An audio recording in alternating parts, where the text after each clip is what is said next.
Quand on est dans le syndrome de l'infirmière, on est en train de donner pour recevoir. On est en train de donner pour plaire.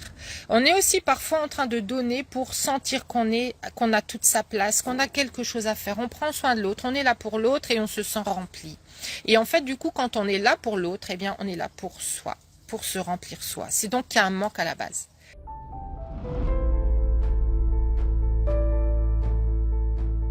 Bonjour à toutes, comment allez-vous? Je vous souhaite un grand bienvenue dans cette vidéo. Aujourd'hui, je voudrais vous parler du syndrome de l'infirmière. Si vous êtes intéressé à trouver l'amour, si vous avez envie de vous sentir mieux avec vous-même, de créer vraiment une relation à vous-même qui est extraordinaire, de peut-être vous reconnecter à tout ce qui est de l'ordre de ces lois naturelles, de l'abondance, de la manifestation, de vraiment quelque chose qui vous fait ressentir le sens dans votre vie, de qui vous êtes. Si vous avez envie de vous trouver vraiment, de trouver vraiment votre place, tout à voir dans les relations amoureuses avec la façon dont on prend sa place, la façon dont on se voit, l'image de soi, l'estime de soi, la confiance en soi, et puis nos valeurs, nos limites, qu'est-ce qu'on communique, comment on communique, est-ce qu'on a confiance en soi. Donc si vous êtes intéressé, vous pouvez rejoindre mon groupe Libre Confiante Lumineuse et sinon suivre ma page tout simplement. Voilà, je m'appelle Stéphanie Denuvlar pour les personnes qui ne me connaissent pas encore. Et aujourd'hui, je voudrais vous parler du syndrome de l'infirmière. Donc, qu'est-ce que c'est que le syndrome de l'infirmière? Eh bien, je vais vous l'expliquer juste en image maintenant, avec une petite histoire où en fait, j'étais en train de discuter avec une lumineuse qui me disait « Stéphanie, je m'en veux parce qu'en fait, je réalise que j'ai pris le rôle de l'infirmière dans mon couple et malgré tout ce que j'ai fait, en fait, j'ai pas su maintenir mon couple. L'homme avec qui j'étais a fini par me laisser tomber et en fait, ma relation s'est terminée. Et en fait, ce syndrome de l'infirmière, comme je l'appelle, en tout cas, c'est vraiment quelque chose que je retrouve chez la majorité de mes clientes. Et c'est quelque chose que j'ai fait moi-même à une certaine époque de ma vie. J'étais vraiment, en fait, dans être là pour l'autre. Comprendre l'autre, répondre à ses blessures, répondre à ses attentes, et vouloir que tout se passe bien, et vouloir adoucir les choses, et vouloir être finalement cette femme qui est à l'écoute, qui s'adapte, qui est gentille, qui va tout faire pour que l'autre aussi se sente à l'aise. Et en fait, il faut savoir que, pour faire un résumé très court, quand on est dans le syndrome de l'infirmière, on est en train de donner pour recevoir. On est en train de donner pour plaire. On est aussi parfois en train de donner pour sentir qu'on a toute sa place, qu'on a quelque chose à faire. On prend soin de l'autre, on est là pour l'autre et on se sent rempli. Et en fait, du coup, quand on est là pour l'autre, eh bien, on est là pour soi, pour se remplir soi. C'est donc qu'il y a un manque à la base. C'est qu'il y a un manque, c'est qu'il y a quelque chose en nous qui n'est pas rempli ou quelque chose en nous qui a encore besoin de se prouver. Donc, dites-moi si ça résonne. Bienvenue aux personnes qui sont en live. Un grand bienvenue. Faites-moi un petit coucou. Comme ça, je peux vous saluer personnellement. Et puis, n'hésitez pas à entamer une discussion si vous le souhaitez. Évidemment, je vous répondrai en direct. Je me ferai un plaisir. Donc, j'étais en fait en train de parler avec cette femme. Et en fait, ce qu'elle me disait, c'est que tout ce qu'elle avait donné n'avait pas été reconnu. Tout ce qu'elle avait fait pour l'autre à un moment donné, en fait, ça n'avait servi à rien parce que de toute façon, il était parti et c'est comme si elle n'avait rien fait et c'est comme si tout ce qu'elle avait donné, en fait, n'avait pas trouvé sa valeur en lui. Il n'avait pas trouvé de valeur là-dedans. Et elle était même en colère et en fait en colère contre lui et en colère contre elle-même. Et c'est ce qui se passe souvent quand vous avez des relations dans lesquelles vous donnez beaucoup. Vous avez envie de donner, vous ressentez que vous avez tellement envie de donner et vous donnez tellement. Et puis à la fin, quand les personnes ne sont pas reconnaissantes, eh bien, on leur en veut. Alors que finalement, en fait, ces personnes ne nous ont peut-être rien demandé au départ. Et on a tout fait par nous-mêmes, de nous-mêmes, parce que quelque chose nous poussait à le faire. Alors, il est bon de creuser pour savoir quel est ce quelque chose qui vous a poussé à le faire. Quel est ce quelque chose qui vous pousse toujours à être à l'écoute de l'autre et pas à l'écoute de vous-même. Quelle est cette chose qui vous pousse à à finalement vouloir faire en sorte que l'autre soit content, même quand ça vous met peut-être en contraction à l'intérieur de votre corps. Est-ce que vous écoutez encore ce qui se passe dans votre corps, dans vos vrais désirs? Est-ce que quand vous êtes dans cette vibration-là en vous, est-ce que vous pouvez ressentir que plus vous vous connectez à l'autre et moins vous vous connectez à vous, à vos désirs, à vos propres besoins, et que vous vous perdez dans l'autre, vous vous oubliez dans l'autre?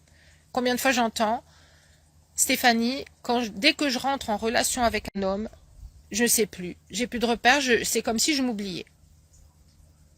Et dans le syndrome de l'infirmière, on va retrouver de ça. Donc c'est vraiment spécifiquement de ça que je vais vous parler aujourd'hui. Mais en fait, il faut savoir que quand vous êtes dans le syndrome de l'infirmière, quand vous allez vers l'homme, en fait, vous l'empêchez d'être l'homme. Vous l'empêchez d'être dans son énergie masculine. Pourquoi? Parce que vous êtes vous-même dans l'énergie masculine. Vous prenez en charge, vous comprenez, vous entendez, vous écoutez, vous vous adaptez. Quand vous faites ça, vous n'êtes pas en train de montrer que vous avez vous-même vos limites, vous avez vous-même vos désirs, vous avez vous-même vos attentes. D'accord? Donc, vous avez vous-même une personnalité à laquelle vous tenez. Vous tenez à qui vous êtes. Vous respectez qui vous êtes, vous honorez qui vous êtes. Et l'autre chose qu'on va faire, eh bien, c'est qu'on va attirer des hommes qui sont dans leur énergie féminine. Systématiquement ou quasi systématiquement, les hommes qu'on va attirer, et en tout cas ceux qui vont rester, ce sont les hommes qui sont dans leur énergie féminine, donc qui veulent recevoir, qui sont très heureux de recevoir toute l'attention de votre part. Ça ne veut pas dire qu'ils vont rester sur le long terme, et je vais vous dire pourquoi juste après. On va attirer des hommes qui sont dans des blessures. Blessures amoureuses, blessures de l'enfance, des traumatismes non résolus, et qui vont se réparer auprès de vous, qui vont se nourrir de vous, mais dans cette relation, vous n'allez pas vous sentir nourri. Et de toute façon, la reconnaissance ne sera pas là à la fin. D'accord? Et puis, vous pouvez attirer des hommes qui sont dans cette réception de l'énergie masculine et qui est l'énergie de la maman.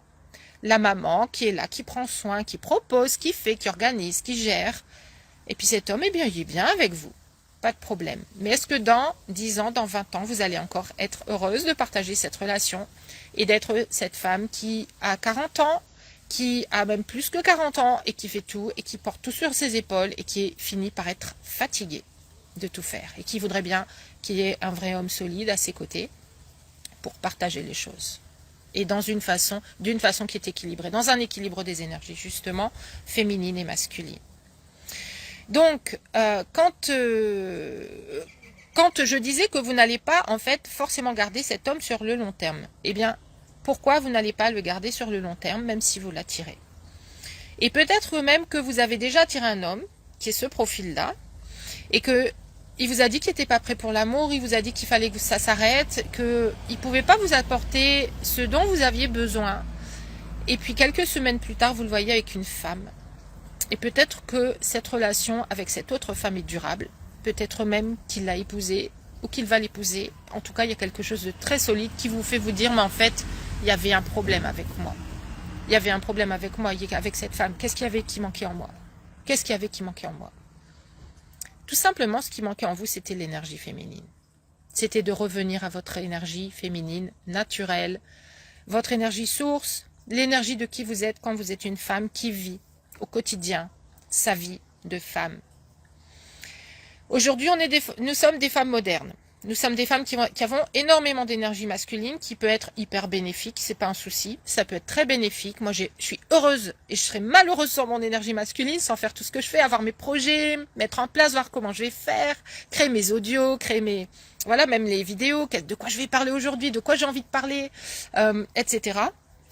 Et en fait, quand vous êtes en relation avec un homme, si vous l'attirez avec de l'énergie masculine, il ne restera pas sur le long terme, sauf s'il se régale en fait, sauf s'il apprécie vraiment de rester à long terme sur une vie dans son énergie féminine. Quand vous êtes dans votre énergie masculine et que vous avez tous ces comportements vis-à-vis d'un homme, quand vous êtes là, quand vous êtes trop présente aussi, quand vous êtes tout, vous pouvez d'une part l'étouffer quand c'est un homme masculin qui finalement avait besoin qu'on réveille en lui le masculin. Ça peut être un homme qui va ressentir qu'avec vous, il ne peut pas prendre sa puissance d'homme. Il ne peut pas être dans sa puissance d'homme. Il ne peut pas prendre sa place. Parce que vous incarnez avec lui en couple, dans votre couple, au sein de votre couple, vous incarnez une énergie qui fait qu'il ne peut pas révéler la sienne. Il ne peut pas être là pour vous soutenir, pour être l'homme. Donc vous allez seulement garder sur le long terme des hommes qui se complaisent à vous avoir auprès d'eux pour être aux petits soins, pour faire pour eux, et éventuellement même jusqu'aux hommes finalement qui seront dans une fausse énergie masculine, une énergie de contrôle sur vous, où ils se complaisent à vous avoir, ou à divers degrés en fait, ils vont vous avoir sous contrôle parce que ils sentent que vous avez ce besoin d'être en lien avec eux, de faire quelque chose pour eux, d'être aimé en retour. Ça s'appelle quoi? Ça s'appelle la dépendance affective. Et en fait, les hommes que vous allez attirer vont être des hommes qui sont des hommes qui se complaisent dans cette énergie que vous avez, avec cette énergie que vous avez, parce qu'ils peuvent contrôler. Ils peuvent contrôler comment vous vous sentez, comment vous agissez, et dans les cas extrêmes, eh bien, on va tomber sur des vraies personnes très très narcissiques et très malsaines. Ok, donc le syndrome de l'infirmière. Donc pour résumer, je voudrais pas trop m'étendre et me disperser, mais ça a à voir avec quelque chose qu'on veut donner sans s'être posé la question de pourquoi vraiment au fond de moi est-ce que je le donne? Pourquoi vraiment est-ce qu'au fond de moi je donne tout le temps à cet homme pendant 1 an, pendant 2 ans, pendant 3 ans, de l'attendre alors que je souffre? Il y a des choses à regarder en vous qui font que vous êtes dans cette énergie. Ça peut se transformer radicalement et donc créer deux conséquences pour vous. Soit que vous reveniez à votre vraie puissance féminine et qu'à un moment donné, vous vous disiez « mais qu'est-ce que je fais là depuis tout ce temps? Mais qu'est-ce que je fais vraiment encore là? Avec cet homme, en fait, il me comblera jamais, je me rends compte aujourd'hui. » Soit vous allez renverser la vapeur et vous allez pouvoir faire que cet homme va se réveiller dans son énergie masculine. Donc, ce que j'appelle renverser la vapeur, c'est renverser l'énergie en vous, commencer à agir différemment et autrement, et vraiment à l'inverse souvent de ce que vous avez fait jusque-là, qui est contre-intuitif pour nous. Quand on ne l'a jamais fait, on se dit que cet homme va se dire que, va se mettre en colère, il va pas être content, il va se dire mais qu'est-ce qui te prend, il va se dire elle n'a plus d'intérêt pour moi, elle n'a plus envie d'être là pour moi, etc. Et en fait vous êtes en train d'assainir votre relation. Et après cet effet de réaction peut-être, en tout cas, c'est une réaction très bénéfique qui fait que si vous avez affaire à un homme masculin, ça va réveiller chez lui cette énergie masculine. Ça va réveiller en lui automatiquement le fait de se remettre en route, de se poser les bonnes questions vis-à-vis de vous, vis-à-vis de la relation et vis-à-vis de lui. Et puis surtout, ça va lui donner l'option enfin pour lui d'agir dans son masculin envers vous. Ça veut dire quoi? Ça veut dire d'être à son tour là pour vous, d'être attentif à vos besoins, d'être attentif à vos désirs, d'être attentif à ce que vous êtes en train de dire, de communiquer en fait. Puisque au lieu d'être là dans son ombre, vous allez commencer à vous révéler, à rayonner votre lumière, à vous révéler dans qui vous êtes, à peut-être poser les limites que vous n'avez jamais posées, à communiquer ce que vous n'avez peut-être jamais osé communiquer. Dites-moi si ça vous parle, mettez-moi un petit like, un grand like ou un grand cœur si ça vous parle, et n'hésitez pas à commenter. J'espère que cette vidéo vous a parlé. Ça fait partie, le syndrome de l'infirmière, de mes programmes et d'un programme phare en fait qui vous permet aussi de réaligner tous les aspects de soi, de vous, dans vos rencontres avec les hommes, pour commencer véritablement à attirer des hommes masculins, des hommes que vous choisissez pour leur personnalité et pour leur valeur, pour ce qu'ils ont à vous proposer. Vous commencez à être... L'objectif, c'est que vous soyez au centre de votre histoire et non plus dans l'ombre d'un homme. Non plus dans l'ombre de ouais, il faut que j'attire quelqu'un, et quand quelqu'un se présente, il faut que ça fonctionne, parce que sinon je suis vraiment trop nulle, j'ai encore loupé le coche, j'ai encore loupé un truc, il y a vraiment quelque chose qui fait que les hommes ils me rejettent, je peux pas être aimée, j'ai dû faire quelque chose dans une autre vie. Tout ça, ce sont des pensées que j'avais moi-même il y a une dizaine d'années. J'étais vraiment persuadée qu'à un moment donné, il y avait une malédiction sur moi, il y avait quelque chose que je devais réparer, il y avait vraiment une faute énorme que j'avais dû commettre, parce que je ne pouvais pas recevoir l'amour. Je pouvais donner, je pouvais passer du temps avec les hommes, ils appréciaient ma présence, mais c'était tout. Et après, je n'existais plus dans leurs yeux, j'avais plus de réponse aux messages, je faisais évidemment toutes les choses à l'envers, et je n'avais pas en fait du tout pris ma position de femme lumineuse, de femme féminine, de femme qui sait ce qu'elle mérite et qui attire ce qu'elle désire. Voilà, donc encore une fois, si ça vous parle, n'hésitez pas à commenter. J'espère que cette vidéo vous a parlé. Je vous embrasse. Si vous avez envie d'aller plus loin, n'hésitez pas à réserver un appel avec moi. On discutera déjà de votre situation pour voir exactement ce qui coince. Est-ce qu'il y a une croyance? Est-ce qu'il y a des peurs? Des croyances en général? Est-ce qu'il y a des peurs? Est-ce que il y a simplement votre énergie à shifter? Voilà, on va voir ça ensemble et vous allez savoir exactement spécifiquement ce qui vous empêche d'attirer votre homme idéal jusque-là. Je vous souhaite une excellente et merveilleuse journée et je vous dis à très bientôt. Ciao.